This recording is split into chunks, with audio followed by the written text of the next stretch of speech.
We are taking you right away to the White House, where President Biden is expected to unveil plans to expand mental health services to millions of Americans. You know, you shouldn't be your own, well, you shouldn't have to do what you had to do. Going through one of the hardest things in life.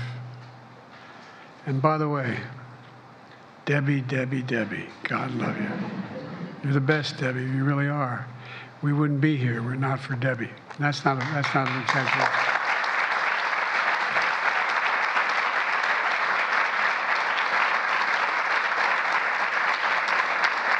I've served together for a long time in the Senate, and I've never known you not to be a significant advocate for this very issue.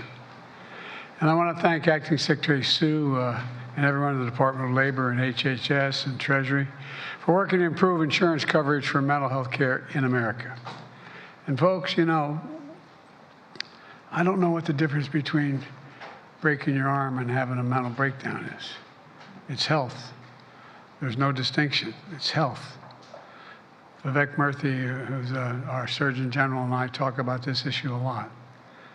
You know, in the last two State of the Union addresses, I've laid out what I call the unity agenda. It's made up of 4 big things that we're going to do together as a nation. One of the things I'm always asked is, you know, why Americans have sort of lost faith for a while on being able to do big things. If you could do anything at all, Joe, what would you do?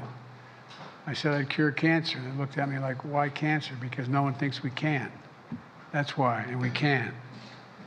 We'd end cancer as we know it. Deliver on our sacred obligations to veterans was the second thing I think is critically important. Thirdly was beat the opioid epidemic, which we're still fighting very hard. And fourth was to tackle mental health crisis, which is why we're here today. You know, we can all agree mental health care is health care. It is health care.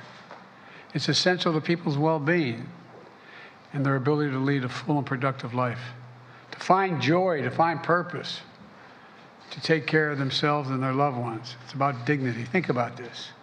My dad used to have an expression, everyone's entitled to be treated with dignity. Imagine being a parent, looking at your beautiful child you adore, needing help and know you can't do a damn thing about it. You don't have the wherewithal.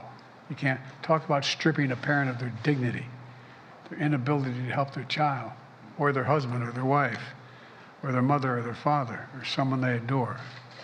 But right now, for millions of Americans, mental health care and treatment for substance abuse is out of reach. It's out of reach. In 2020, less than half of all adults with mental illness diagnosis received care for it. Less than half. For children, the number's even worse.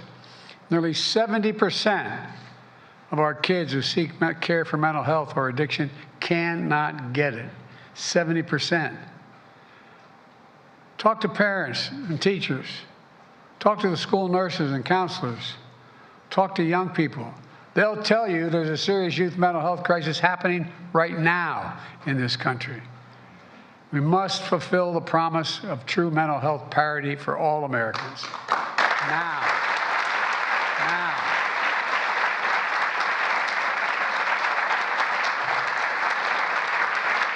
And I might note parenthetically, if we do, it saves the country billions of dollars. The idea that it's saved.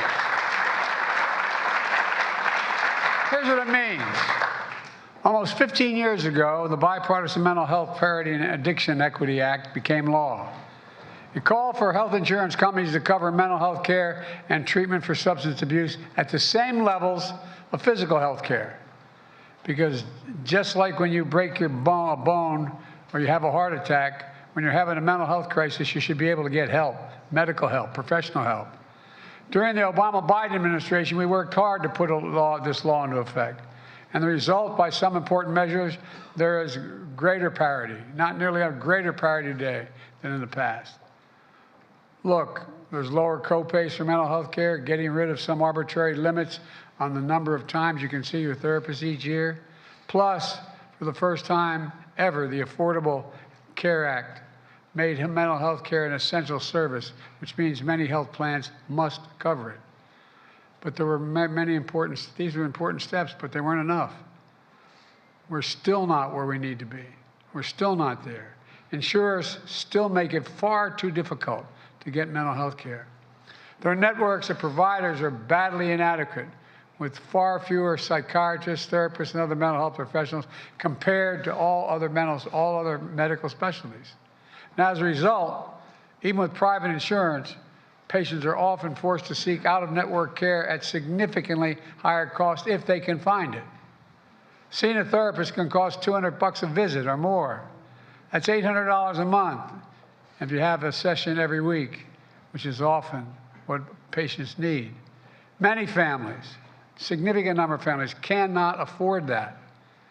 And by the way, think about just how difficult it is to begin with to say, I need help. You break your arm, you have no trouble going to the emergency, I need help. You're having a mental crisis. It's hard. It's hard to say, I need help. I need help. My child needs help. And this is happening to millions of people. People with insurance are twice as likely to have to go out of network for mental health care compared to physical health care. And that gap has only gotten wider. As a result, folks with depression, anxiety, post-traumatic stress, bipolar disorders, eating disorders, addiction, and other illnesses often go without care, period. And you know how that ends many times. They try to power through and hope they can manage on their own. Or they pay whatever it takes, spending down their savings, racking up credit card bills, or taking out second or third mortgages to get the care for themselves or their children. Folks, it shouldn't be this way. It doesn't need to be this way. I've heard from mental health professionals across the country describing a system that's falling short. One therapist wrote me, who primarily treats teenagers, including some who are having suicidal thoughts. And he said, when his patients need to be hospitalized to save their lives, insurance companies often deny the claims. Often deny the claims. Another clinical psychologist wrote me and described getting calls from desperate people who've called 20 different therapists looking for help but can't find it. This therapist says, and I quote, I try to create time that I don't have to see more patients. End of quote. I'm often the only person, he went on to say, who is able to call them back. They never even get calls most of the time. And I personally received letters from family members whose loved ones are suffering from mental illness who describe how difficult it can be to help. One woman wrote me, went on to say about her mother, a retired teacher who has a bipolar disorder. Her daughter wrote, quote, too often insurance companies dictate the standard of care when it actually needs to be care providers and family members who have more to say. She went on to say, please advocate hard for the most vulnerable among us. Well, that's exactly what my administration is trying to do. Today, my administration is announcing new steps to dramatically expand access to mental health care in America. Our plans would require health insurance plans to identify the gaps in the mental health care that they provide.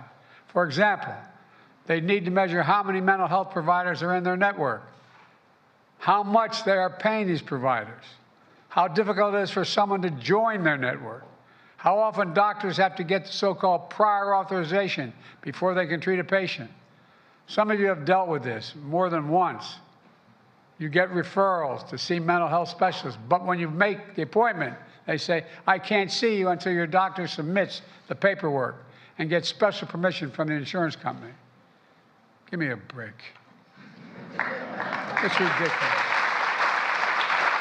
It really is. It's ridiculous. It prevents people from getting the care they need. Now insurance companies are going to have to measure how often they require prior authorization and how often they deny those requests. Right now, many health plans don't collect data. Under my administration's new plan, they would be required to collect that data.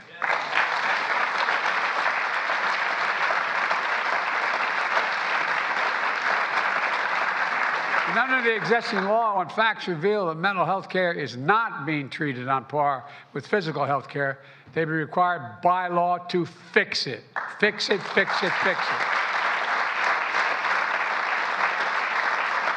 And here's something else we're announcing today.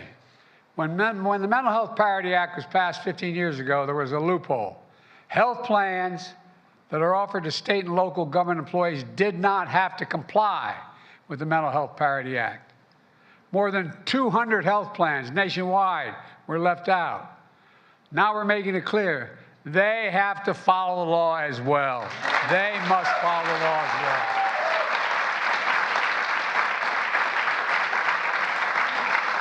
This builds on the work we've done over the past 2 years. We've expanded certified community behavioral health clinics. And I want to thank Debbie again, who for years worked to get this program up and running. She made sure it was funded in the Bipartisan Safer Communities Act, which I was proud to sign into law, the largest investment in mental health ever, ever, ever, ever. Thank you, Debbie.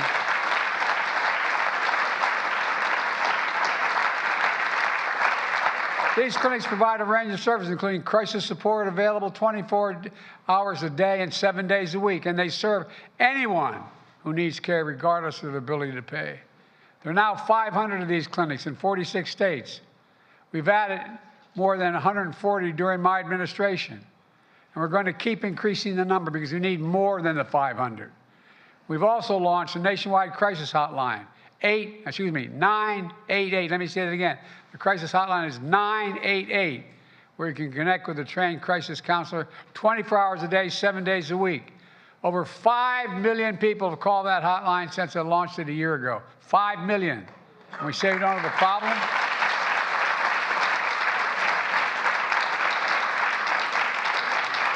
We've invested $1 billion to help schools hire, train 14,000 new mental health counselors in schools across the country.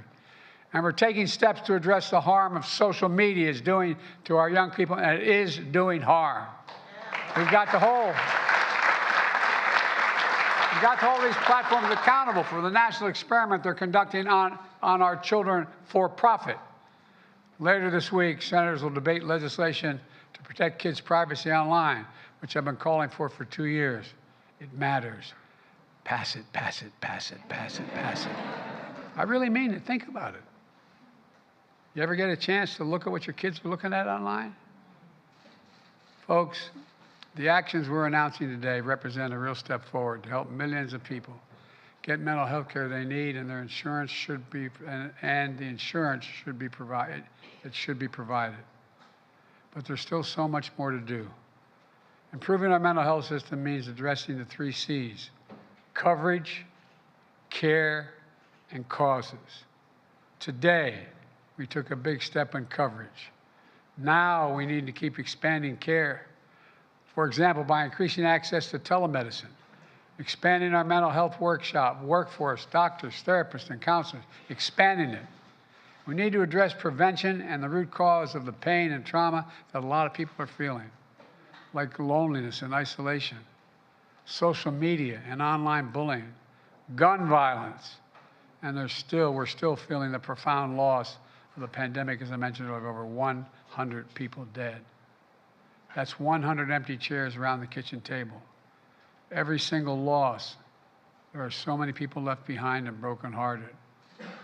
Folks, this mental health crisis is something we need to face together as a country.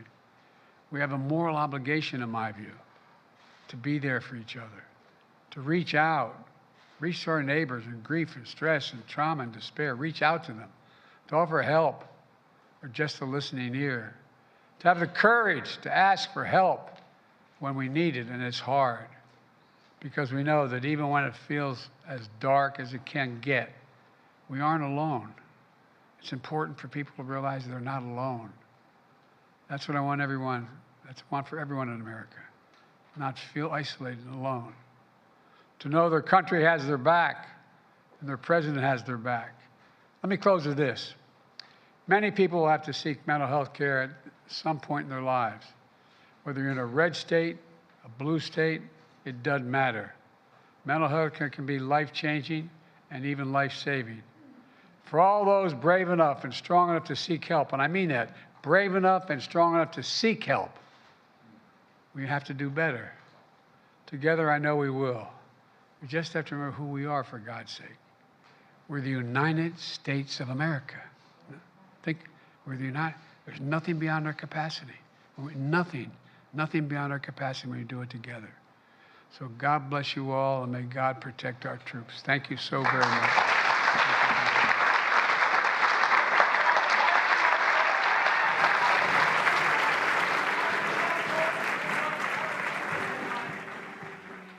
You've been listening to President Biden talk about a proposed expansion to mental health services across the country. Some of those programs are paid for by the American Rescue and Safer Communities laws, but others will have to be included in the 2024 budget.